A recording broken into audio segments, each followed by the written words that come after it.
Well, thanks, Todd, for that wonderful introduction. It's a pleasure to be here and see so many people here at this talk and to be part of this wonderful conference, this first Word on Fire conference. I feel honored to be here. And so my talk this afternoon is on evolution in Catholic theology. And it's sort of two talks that I'm going to give. The first talk, the first part of the talk is going to look at and address, as you can see, order, chance, and purpose. It's going to look at the apparent dichotomy between chance and purpose as often sort of set up in an evolutionary context. The idea that are we the chance product of evolution or are we the purposeful intention of the divine mind, right? And that is sort of to set up the framework of how, as Catholics, do we look at evolution, right? The second part of the talk is a little bit more sciencey. That's where I feel a lot more comfortable in that part of the talk as a scientist. And that's looking at the order and the chance that's a part of evolution. I think often when people talk about evolution or when evolution is presented, the chance aspects of evolution are emphasized, and the order that Father Spitzer was talking about just a moment ago and how that affects and directs evolution is missed. And I think evolution is really an ordered process, and it is a way in which you can see the underlying order of creation revealed in a very, very profound way. And so that's sort of the second part of the talk.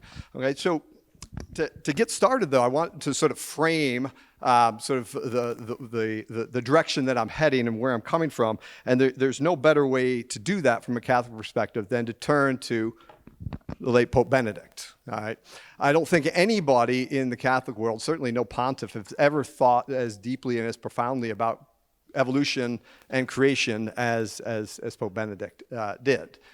And so I have a quote here. This is from his inaugural homily when he was installed in 2004. And he says, "We are not some causal, meaningless product of evolution. Each of us is the result of a thought of God. Each of us is willed, each of us is loved, each of us is necessary." And if you look at this quote and you read this quote and take it sort of out of the greater context of what Benedict has written on evolution, you might be under the impression that it's an either-or thing that he's putting out. Well, you're either evolution or creation. But if you look at the words he uses here, right, he says we are not some causal and meaningless product of evolution. He's not saying that the human person is not in part the product of an evolutionary process. He's cautioning against one sort of vision that tries to reduce the human entirely to an evolutionary explanation. And that's what he's cautioning against here in this quote.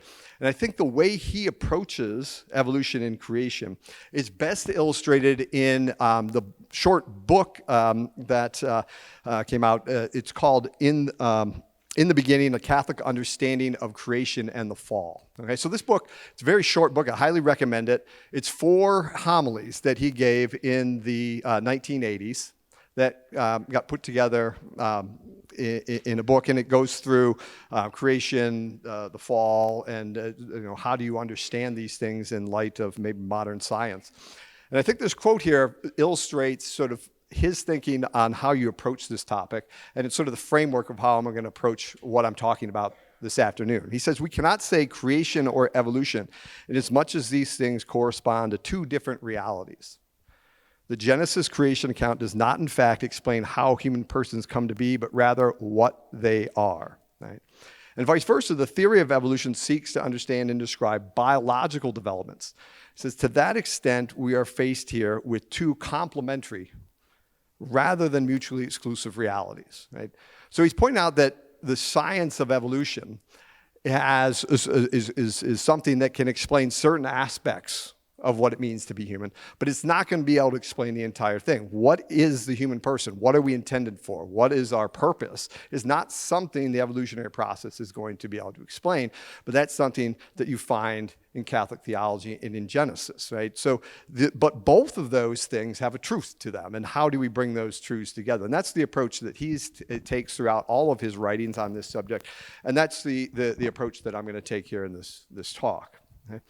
Now, the first thing that I want to do to set sort of the stage is to talk about the Catholic meaning of creation, okay? And just as a disclaimer, I'm not a Catholic theologian, but you really can't talk about evolution without having an understanding of what we mean by Catholic understanding of creation, right? And you can have a whole talk on this, you can have a whole class on this, people write volumes on this, but what I want to focus on are 3 points that I think are critical to keep in mind when you're discussing evolution, right? Because it allows you to put evolution into the proper context, okay? So the first point is that the universe owes its existence to God. And this is something that not only, is, part and parcel of Catholic theology, but as Father Spitzer talked about this morning, there's a lot of sort of scientific evidence that it's hard to understand how we live in this complex, ordered universe without implying that there's some creator, right? But when we talk about the universe owes its existence to God, we want to point out this is not just, God starts the whole process and then walks away and lets sort of an evolutionary process play out. But the universe is dependent upon God at every moment for its existence. The universe being a contingent entity can't bring itself into existence. So for every moment, God's creative act is a metaphysical principle. It upholds us. The only reason I'm able to speak right now is because God is creating me at this particular moment, right? And creating all of you at this moment. It's an ongoing thing. The second point is that we as humans owe, as a species, owe our existence to God, right? And that in much the same way the universe owes its existence to God. And that it was that God deliberately intended to create humans, that it was a particular event, right? It's not as if God started an evolutionary process, looked down 200,000 years ago, turned to St. Michael and said, look, there's an interesting hairy hominid running around in Africa. I wonder what that is. No, God, from the very beginning, had humans in mind, right?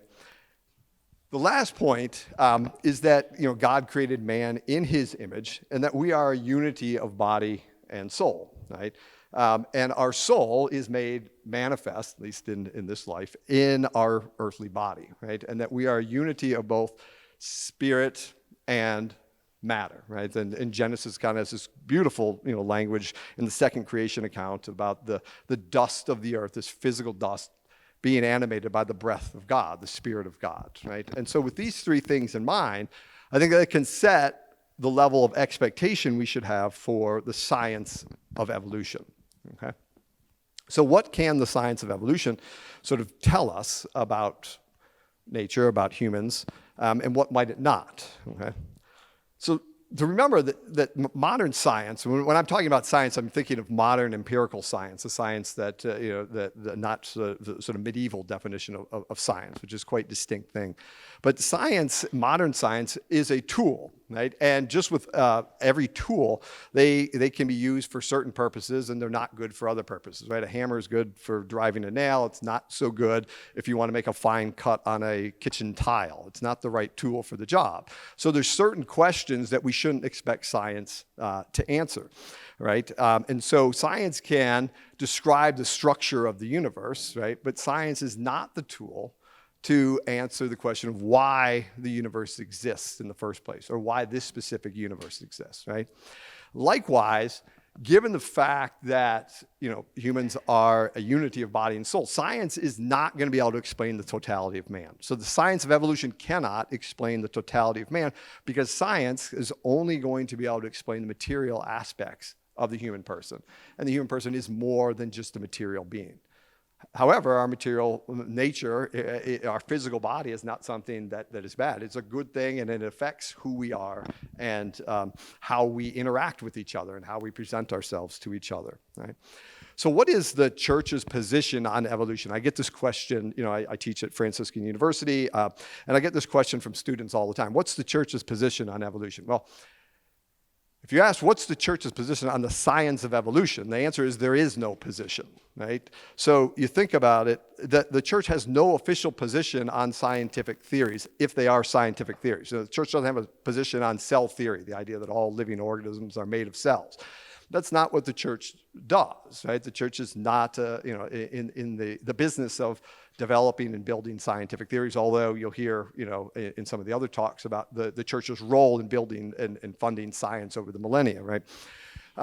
But what the church does, when the church does talk about evolution in particular documents, it does two things. One of the things that you see over and over again is that there will be statements regarding the proper scope of evolutionary theory, right?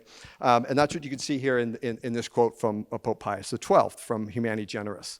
And this was actually the first official church document that references evolution, right? And this is, almost 100 years after Darwin, right? And he says, the teaching authority of the church does not forbid that, in conformity with the present state of human sciences and sacred theology, research and discussions on the part of men experienced in both fields take place with regard to the doctrine of evolution, and in this case he's referring to the science of evolution, insofar as it inquires into the origin of the human body is coming from pre-existing and living matter, right? So he's putting it, here's the scope of what evolution could, in theory, explain, right?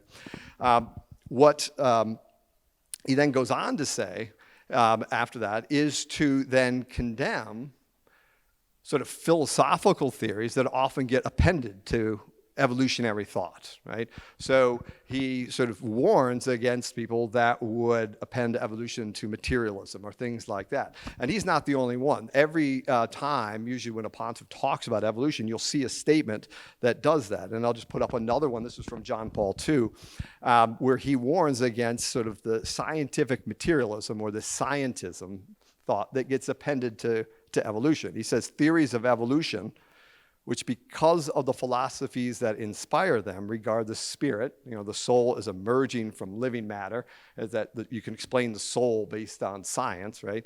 Or it's a simple epiphenomenon that has no sort of real value of that matter, are incompatible with the truth about man. So what he's warning against is sort of this materialistic view, this scientism view that, we can explain the whole human person via evolutionary science, right? And the idea that man is nothing more than a material being.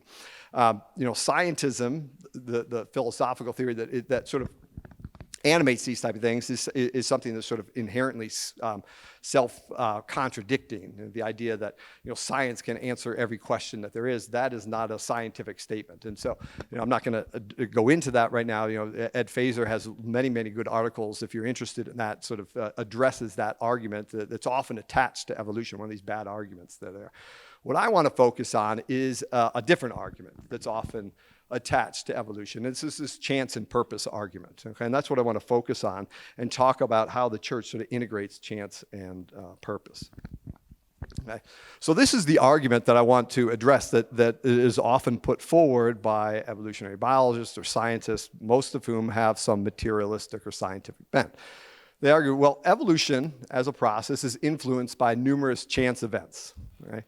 Well, if that's the case, then man could not be the intended product of an evolutionary process. Therefore, there's no God who lovingly planned for us or made us in his image, right? So if it's just chance all the way down, then there could be no purpose.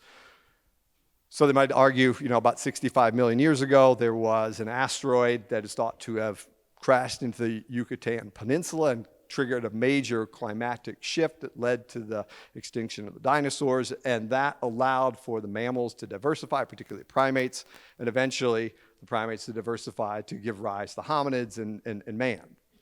So they argue, well, look, if that asteroid doesn't hit the Yucatan Peninsula, man never would be here, right? So man's only here because of some chance event. Therefore, it's not something that God planned or could be purposeful.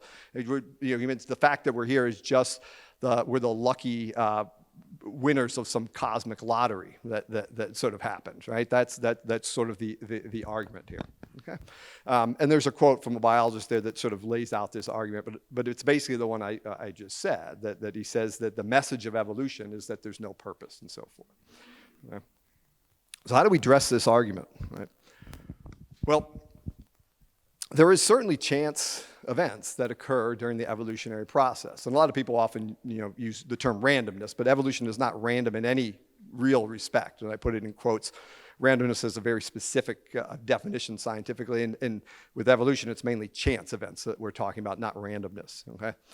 And I'm always struck by particularly students that have an issue of reconciling chance and purpose when it comes to evolution, but don't recognize that the ability to recognize chance and purpose is something that affects your everyday life and who you are. So our existence is filled with chance occurrences, right? So, I mean, you are a chance occurrence. The sperm and the oocyte that fused to make you was actually, in a sense, a chance occurrence, and that this sperm did not, there was no physical law that it had to fuse with this oocyte, right? So when I talk about a chance event, I'm not talking about something that is uncaused. I'm talking about sort of two events that have their separate sort of causal history that just sort of intersect by chance. They don't, one is not necessarily dependent upon the other, right? So you see this picture here of a guy walking down the street. His causal path is, I got to get to the store and buy some milk. And then you've got this piano falling, and his causal path is, gravity, and there's a rope that got cut and it's falling, right? And so this guy walks underneath there and he gets hit. That's a chance occurrence, right? There's two intersecting events that are both caused, but they're not dependent upon each other, right? And I would say that evolution poses no new issues regard to chance and purpose than anything else that we deal with in our lives. We need a way of integrating chance and purpose irrespective of evolution, right? And the way we integrate chance and purpose for everyday events in our life is going to be the same way we integrate it for evolution. And the way it goes back to Aquinas. So the church has integrated this for centuries before evolution even came along, right? And this can be seen particularly in the way that we look at God as a cause, right? And so in our normal everyday existence, like when we're walking down the street and pianos are falling and so forth, we either say, well, the piano falls because of a chance event, the rope just happened to break, or the piano falls because I'm up there and I don't like this guy and I'm going to push the piano on top of him. There's a purposeful sort of event. So it's either purpose or chance. It's either me or it's gravity. So it's an either or thing when we're talking about causes that operate in the world around us by material created things. But God is a cause in a totally other way. And that's what Aquinas talks about. The primary causation of God versus the secondary causation of creatures, right? So God is the cause of the existence of everything, right? As primary cause, nothing exists outside of his providence, right? So anything, any action, whether me speaking right now, or gravity, if I drop the mic, it's going to fall down. Gravity only operates because God allows that to occur. He sustains the existence of everything at every moment. And so when we talk about something that happens by chance, right, that is something that, as we look at it, is chance, but it only happens as chance because God allows it to do what it does. So think about asteroid hitting the Earth, right? The Earth only goes around in its orbit because it's following because of gravity and certain physical laws. Asteroids only do what they do because they follow certain laws, but they do it because God allows them to exist and do what asteroids do, and Earth to exist and do what it does, right? And so that chance event, the asteroid hitting Earth, is only occurs because God allows it. So nothing occurs outside of God's providence, even chance events. And this is the famous quote from Aquinas here in the Summa, where he talks about chance, and he uses the term contingency instead of chance. He says, the effect of divine providence is not only that things should happen somehow, but they should happen either by necessity or by chance. You think of by law, like a law of gravity, or contingency or chance. He said, therefore, whatever divine providence ordains to happen infallibly and of necessity happens infallibly and of necessity. And that happens from contingency, what the divine providence conceives to happen from contingency or chance. Because nothing can happen outside of God's providence, given that nothing can exist outside of God's providence. He's the primary cause of everything. Everything else in the world and the universe is contingent. Now, another thing that often I think fuels into this inability to see the sort of the unity of the harmony between sort of a chance event and God's providence is the fact that chance really depends on one's perspective, right? So the example I gave of the asteroid hitting the Yucatan Peninsula, right? From our perspective, that looks like it's a chance event as far as we can tell, right? It wasn't as if the asteroid was sent to hit the Yucatan Peninsula. But suppose 65 million years ago, there was an alien civilization that was able to make it to our solar system, and they had a spaceship where they could bump into the asteroid. You guys read about this summer, like NASA did this. They bumped a spaceship into an asteroid and moved it a little bit. Very small deflection. But suppose there's an alien civilization that 65 million years ago came to our solar system, and we're just having fun. Let's try to hit some asteroids. We're going to bump them into the Earth. Well, from our perspective, we'll never know. From our perspective, that was a chance event. But from their perspective, that was clearly a design. They were trying. They had an intention to do that. So you could see, even from a human perspective, things that are chance from one perspective might not be chance from another perspective, right? And this is even more magnified when it comes to God, right? We often try to think of, because of our limited minds, we often anthropomorphize God. We think of God operating in the way we do, right? But God is not stuck inside time in the way we are stuck inside time. And so for God, the notion of chance doesn't even make sense from God's perspective, right? And this is a quote from Ernest McMullen, who is talking about how chance and purpose might work in evolution. And he says, talking about the emergence of humans in an evolutionary process, he says, it makes no difference whether the evolutionary appearance of Homo sapiens is inevitable. Like, it had to have happened. There's a series, there's no other way. There was no chance events involved at all, right? Or if it was entirely unpredictable from the human standpoint, from our standpoint, right? He says, either way, the outcome is God's making, right? From the biblical standpoint, and from the biblical standpoint could be said to be God's plan. He said, terms like plan obviously shift meaning when the element of time is absent, right? And God is not bound by time. God is there's no before or after with God. For God to plan is for the outcome to occur. So when God creates, the outcome occurs. There's no, when we decide to do something, there's an interval until it actually might get done, or it might never get done. That's not how God works. He's outside of time. So there's no interval between the decision and the completion. So the terms like plan certainly shift meaning for God, right? And so I think the idea that chance and providence are at odds with each other is something that's foreign to Catholic thinking. Right, and regardless of your position on evolution, it's foreign to Catholic thinking to think something that's chance has to fall outside of God's providence. They're not in competition.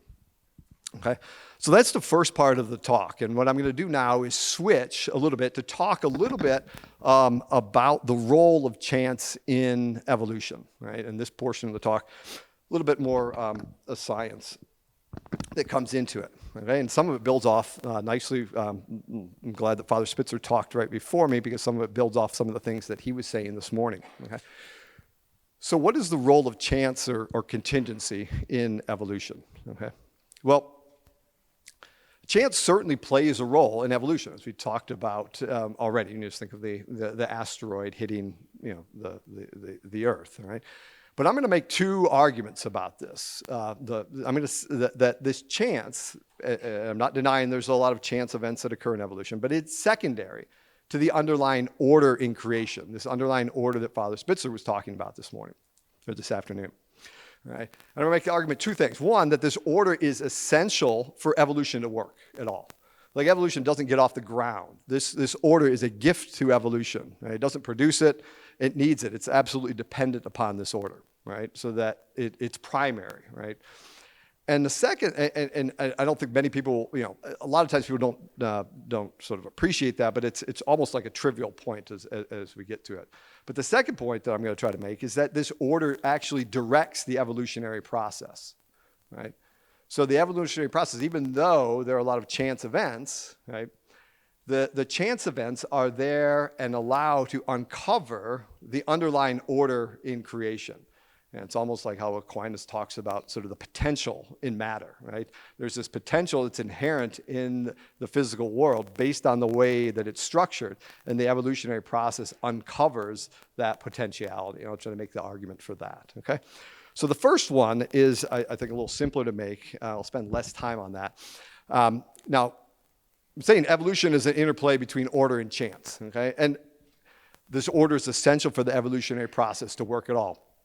So why, when you think about the evolutionary process, what do you need for the evolutionary process to work?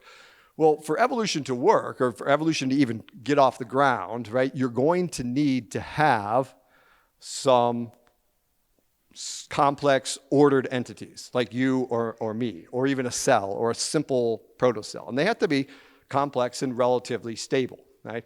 So I think the foundational question, why do we exist in a universe that allows for stable, ordered, complex things to come into existence? So here's a picture of me from about 10 years ago, right? And you can tell, I'd say I'm relatively stable. Maybe not mentally, but at least physically I'm stable. I got the same big nose and narrow eyes there that I had 10 years ago. My nose isn't getting bigger or smaller. My eyes, I'm a stable physical entity and relatively. You might ask, well, why am I a stable physical entity, right? A stable ordered entity. Well, because the molecules, like the proteins that make me up, are relatively stable and ordered. The proteins that make up my nose are pretty stable. They don't fluctuate in and out of existence, right? Now, they do break down and you have to make new ones and so forth, but they're relatively stable. Why are the proteins that make me up stable? Well, not to give anybody bad flashbacks from high school or college chemistry, there's a periodic table of elements. The reason they're stable is because there's about 80 stable elements in the universe. You can make more, but they're not stable. But there's roughly 80 stable elements. Right? Carbon is atom. A carbon element is a carbon atom. Is a carbon atom. Is a carbon atom. Right? It takes a lot of energy to destroy these things. Right? They're very, very stable. Why is it that those 80 elements are stable? Right? Well, they are stable because of the order that you find at the subatomic level, and this is the order that Father Spitzer was talking about earlier. So the reason that those elements are stable is because the strong nuclear force that holds together the nucleus is set at a very certain level, right? The size of the electron and the charge of the electron are set at a very specific level. And so you can see at each level, we explain the order at one level by going down to a lower, more fundamental level, right? At a certain point, you reach a foundational level of order where science can't go any further, right? They can describe the order on the subatomic level, but they can't explain that order by going to another level, right? There's a foundational level of order that just is, and it's a very beautiful order, right? But there's a point where science can't explain it. That order is sort of a gift to creation, right? And that order at that level is essential to get 80 elements, right? If the order is different, like Father Spitzer said, you have a universe that has nothing but hydrogen, and you ain't going to get you or me with just hydrogen, right? That's not going to happen. So that order leads to the order of these 80 elements, which allows for the order in the proteins, which allows for the order in organisms. And that order is a gift. Evolution doesn't produce that order. That order is there in creation and allows evolution to even get off the ground. Okay? All right. So that's the first sort of argument about the order in evolution. Right? The second one has to do with the direction of the evolutionary process. And I would argue that the order that we find in evolution, or we find in creation, actually directs and sort of influences the evolutionary process. Okay? So the argument is that our universe has a very specific physical and chemical structure. Okay? So, and that physical and chemical structure that our universe has is going to affect the solutions or the direction of how evolution can work, right? There's certain forms based on the chemical and physical structure that are so robust that evolution will find them over and over again. Right? There's others that, no matter how long evolution runs, won't ever be able to build because they're impossible to build given the physical and chemical structure of our universe. So that order not only is essential for it to get going, but it actually sort of dictates what forms are there. In a sense, it's the potentiality in nature is there at the level of the physics and the chemistry, the potential forms that could come into being. Right? Now, there's a lot of debate in evolutionary theory or evolutionary biologists about this underlying order and the implications it has for evolution. It's sort of this famous thought experiment. right? Remember, evolution, I'm making the argument that this order affects the outcomes of evolution, but there's also these chance events that affect it, right? There's both order and chance, right? The question is, which is more prevalent, right? Is evolution predominantly a chance, contingent process, or is it predominantly an ordered process, right? And so you have this hypothetical a question. What would happen if you reran the evolutionary tape on Earth?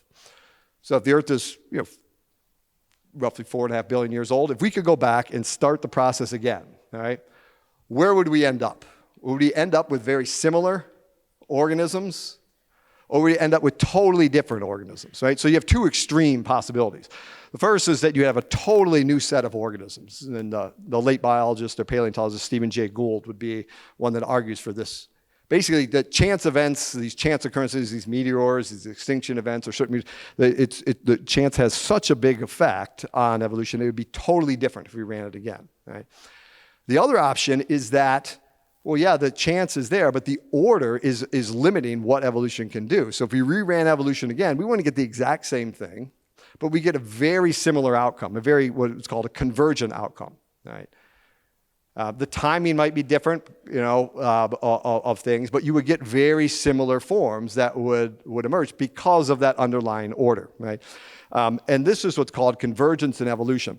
Now, you can't obviously rerun the evolutionary tape multiple times. You can't do that experiment, right? So how do you adjudicate between these two possibilities?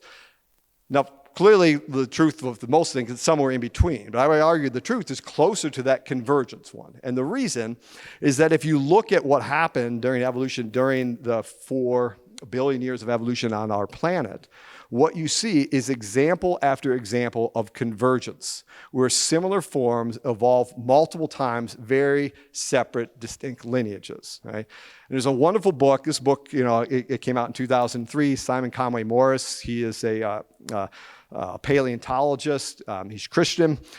This book changed my thinking and my life in terms of my scientific thinking and my thinking about evolution.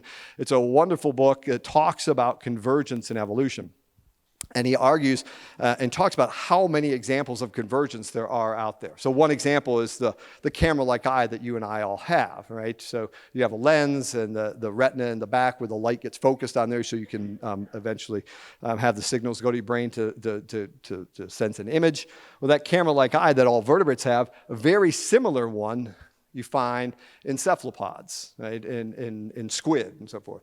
So that evolved at least twice. And in fact, you see a very similar type of eye in certain insects, not all insects, but some. But that eye, that camera-like eye, evolved multiple times, like 6 different times at least. So there's something about the underlying structure and order of the universe. If you reran evolution again, I would argue, we'd get a creature that had a camera-like eye, right? If you look at like warm-bloodedness, right, that didn't evolve just once. It evolved multiple times, right? So if you look at echolocation, the form that you see of the fusiform form that you see for aquatic species, it evolved in mammals, it evolved in fish, it evolved in sharks. It evolves multiple times. Why?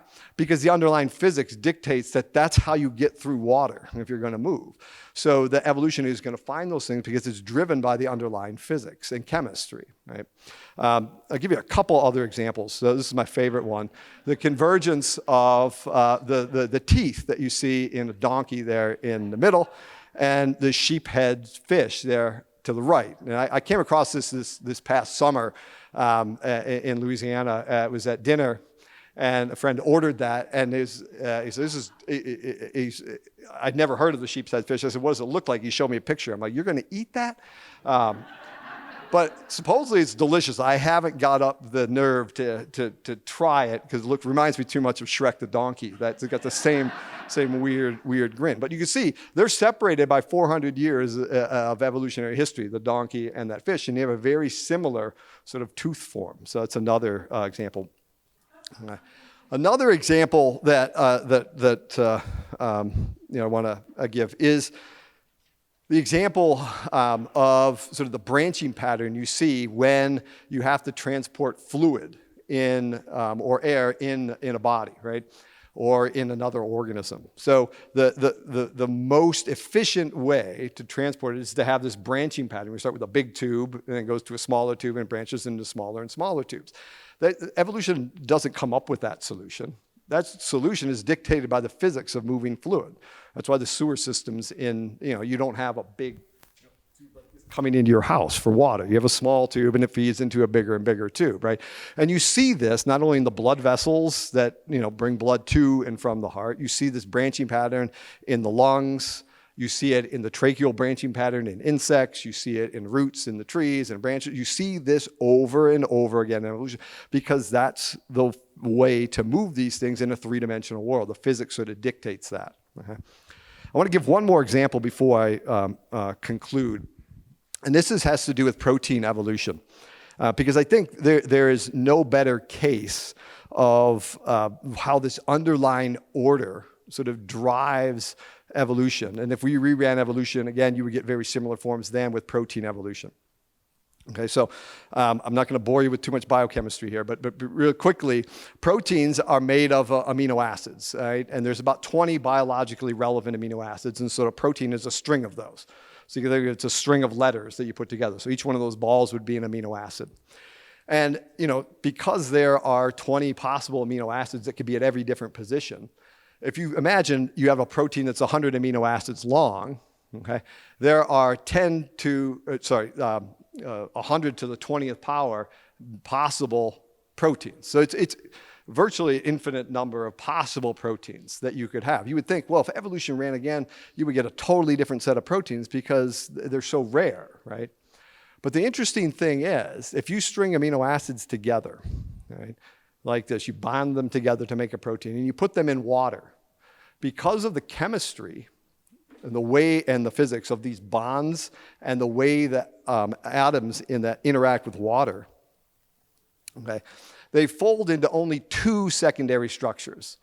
The one on the the one on the left is an alpha helix. The one on the right is a no. I'm not good with rights and lefts here. Okay. The one on the right is the beta sheet. The one on the left is an alpha helix. But they fold into only two secondary structures because that's what the chemistry dictates. Right? So evolution doesn't find these. It's just what amino acids that are bonded together will do when you put them into an aqueous environment of the cell. So if you reran evolution again and amino acids were to evolve, and that you find amino acids all over the universe, you find them on meteors, you find them all throughout the universe. They're not just found with biological molecules. They can be made sort of inorganically. But if you string those together, they're going to fold into alpha helices and beta sheets again because that's what the chemistry dictates. And then it turns out that you can only combine these into a certain number of folds, right? And so, let's move that forward. If you look at proteins, there's only about 1,000 different ways of putting these alpha helices and beta sheets together. So if you look at to the right, the blue things are the alpha helices, the arrows are the beta sheets. And there's only certain ways, limited ways you can combine those based on the physics and chemistry. And there's only about 1,000 folds that proteins undertake that people have been able to identify. So my argument is if you reran evolution again, yeah, you might string together a different set of amino acids, but they're going to fold into alpha helices and beta sheets. That's what the chemistry dictates. And they're going to fold into maybe not the identical 1,000 forms, but very, very similar forms. And that then is going to be used to make the organism. So you're going to sort of get a high amount of convergence. And that the reason they do this is because the order that's inherent in the physics and the chemistry at the sort of foundational level. Yeah. Right, so to sum up, right, I would argue that we live in a highly ordered universe as described by modern physics, sort of what Father Spitzer was talking about this morning. And this order is essential for evolution to work. Right? It can't get off the ground unless you have this order. And two, that this order highly influences the outcome of evolution, right? That it is sort of, this order sets the parameters of what evolution can do. And this order is inherent in the structure of the universe, right?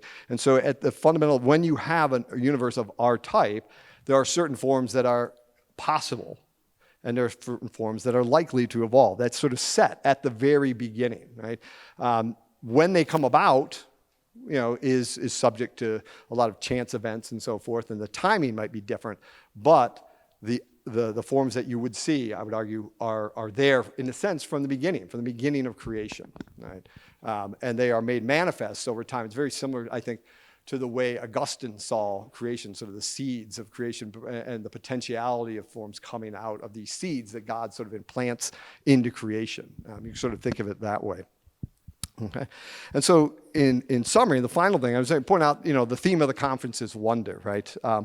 And I think looking at evolution in this way, I think transforms the questions that we ask about it, and transforms sort of the way I think, particularly for me, the way I look at evolution. So instead of the question, well, how do we reconcile chance and purpose? I think the questions become much more profound and much deeper. So why do we live in a highly, highly ordered universe? Right? Why do we live in just the type of universe where which these forms, these beautiful forms that you see in the top right corner, can evolve and can come into being and can be sustained? Right? Why are we given the ability to comprehend this order and to contemplate this order? And I think those questions are the questions that sort of lead us in the direction of wonder, and what the psalmist talks about, where he says, I will praise thee, for I am fearfully and wonderfully made. Marvelous are thy works. And not only are we fearfully and wonderfully made, but the universe is fearfully and wonderfully made, right? And that leads us, I think, into wonder. And I think evolution, if we look at it in this way, really is something that drives us towards appreciating this underlying order, and ultimately drives us towards asking those deeper questions. What is the source of that underlying order? Sort of what Father Spitzer was talking about earlier.